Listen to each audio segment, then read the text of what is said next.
ไล่ออกมาก็หัวแตกเลยเนาะลูกใบนี่แต่ลูกใบตัวนี้เป็นนกตัวแม่เนาะนกแม่แก่ป่าแหละตัวนี้แก่แล้วพร้อมผสมนี่เป็นผสมเลยเนาะตัวนี้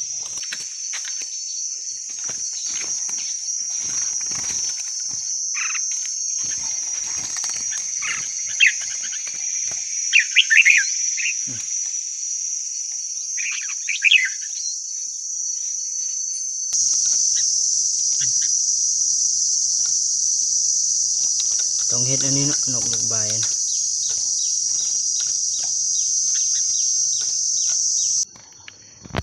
กราบสบายดีFCหมดทุกคนเนาะวันนี้ก็ไล่ออกมาแหละนกอยู่ในคอกใหญ่เนาะไล่ออกมา2 ตัวเลยนี่ลูกใบตัวนี้เป็นนกลูกใบเด้อทุกคนนกลูกใบตัวนี้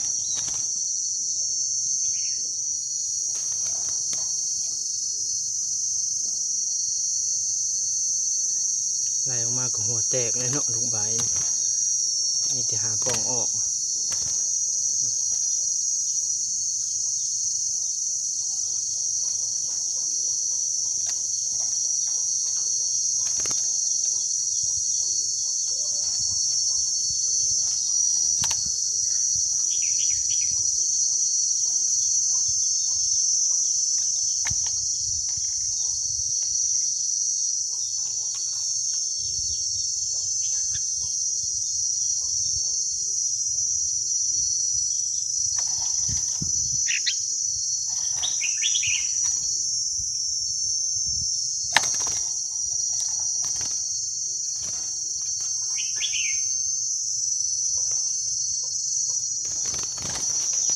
ใบตัวนี้เป็นนกตัวแม่เนาะนกแม่แก่ป่าแหละตัวนี้แก่แล้วพร้อมผสมนี่เป็นผสมเลยเนาะตัวนี้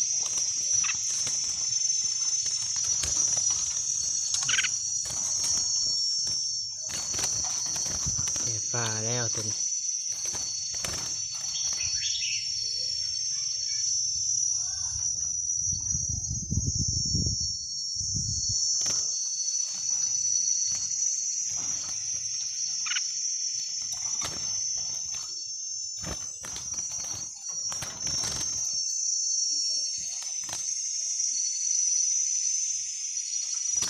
โดยชอกเชื้อมาคุ้มทั้งเทิง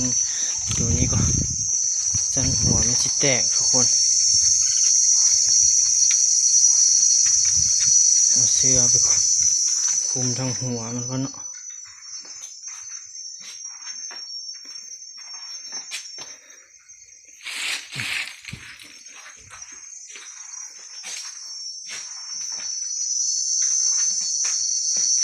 วันนี้ก็บริวิตต่อ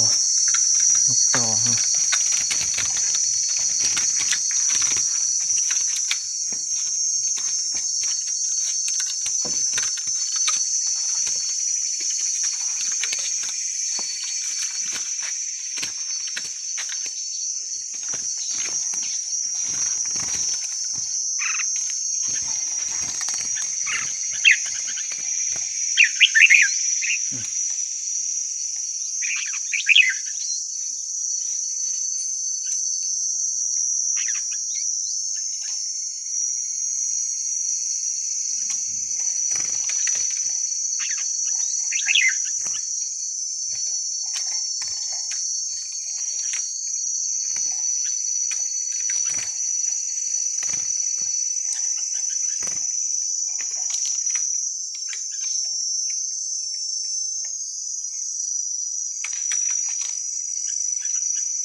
คนเขาสิเอา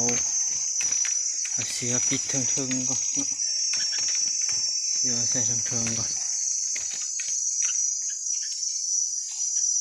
ลูกใบมันต่ำเทิงหัวโปกมันแหละหัวคนโปกมันเลยเนาะ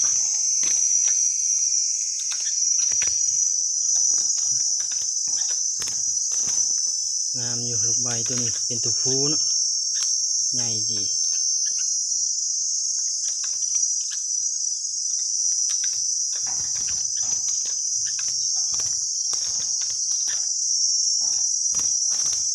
เรียบร้อยเนาะทุกคนบุญยาคือหัวมันแตกตรงเอาผ้ามาคุมในนี้เนาะ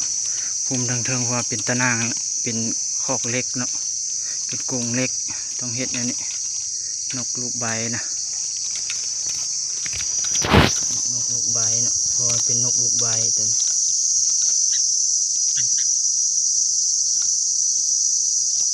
ต้องเฮ็ดอันนี้เนาะนกลูกใบนะ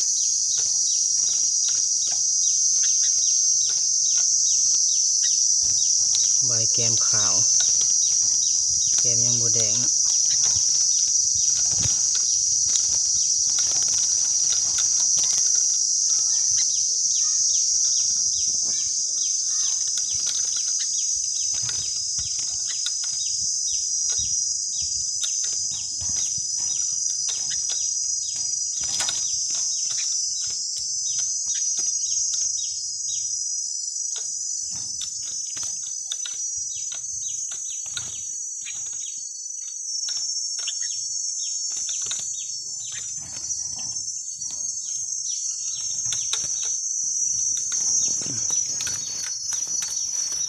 นี่แก่ป่าตัวเนี้ยตัวแม่นกแม่แก่ป่าตัวว่าเอาไปผสมได้เลยทุกคนเลยเป็นผสมเลยเนาะ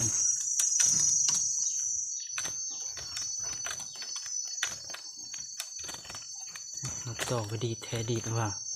โอ้จะมันมาแห่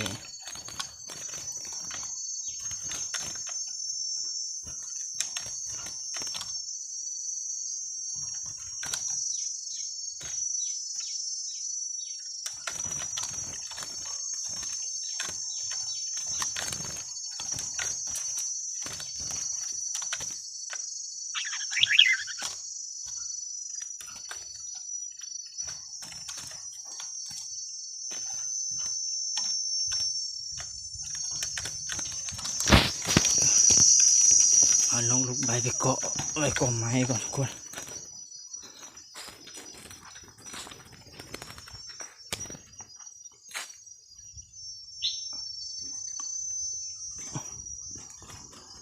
เอาเลยโอเค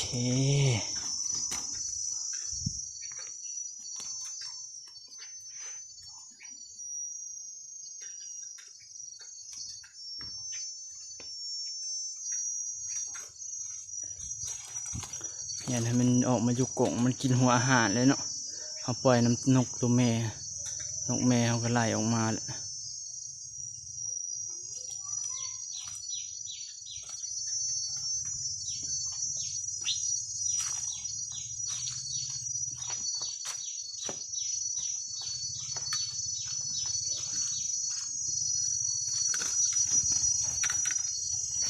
อ๋อหัวอาหาร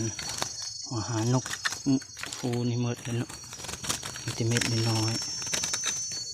มีแต่เม็ดน้อยทุกคนแต่ปองหัวอาหารเถิกหมดอยู่ขอบไก่แบบมาอยู่เย็นเฮียเด้อเอามาให้นกตัวฟูนกต่อนี่เนาะ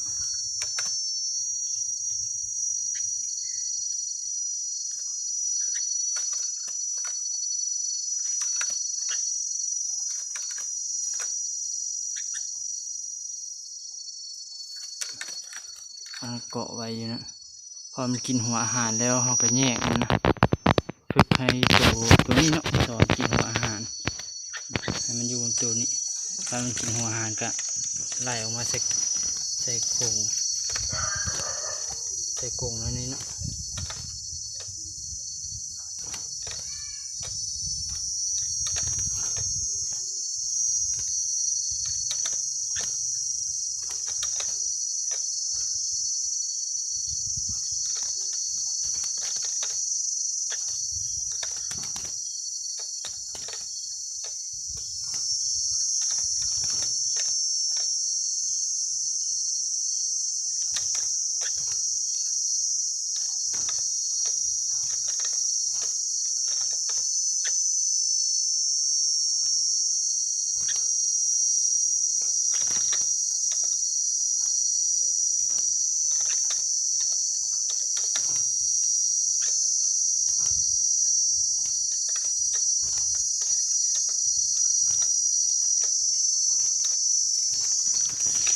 แตกอีกแล้วนกตัวนี่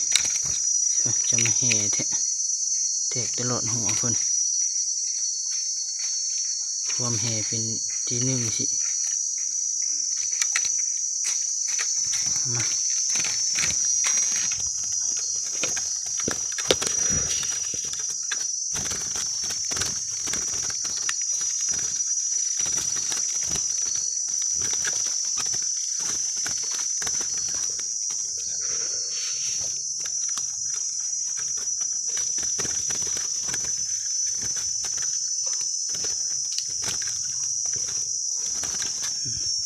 หัวอาหารนกกันนี่เนาะทุกคน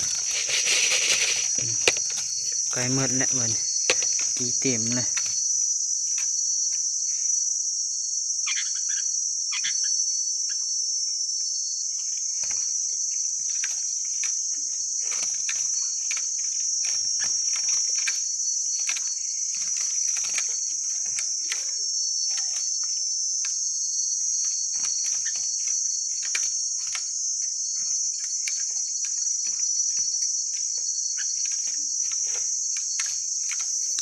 โอ้ยแล้วก็หัวแตกเนาะนกตัวเลือดอาบอยู่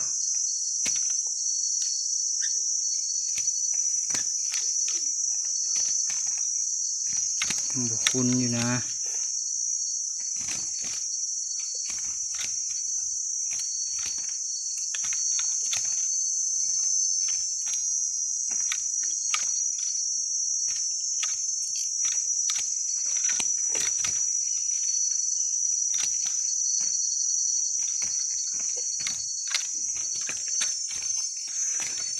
แม่นี่ยังคุ้นกลัวนะ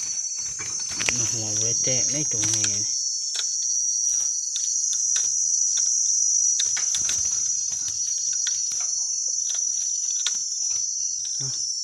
โอเคเนาะทุกคนคลิปนี้เราก็จะจบเพียงเท่านี้เนาะฝาก FC ทุกคนฝากกดไลค์กดติดตามให้เด้อเจอกันคลิปหน้าเนาะทุกคน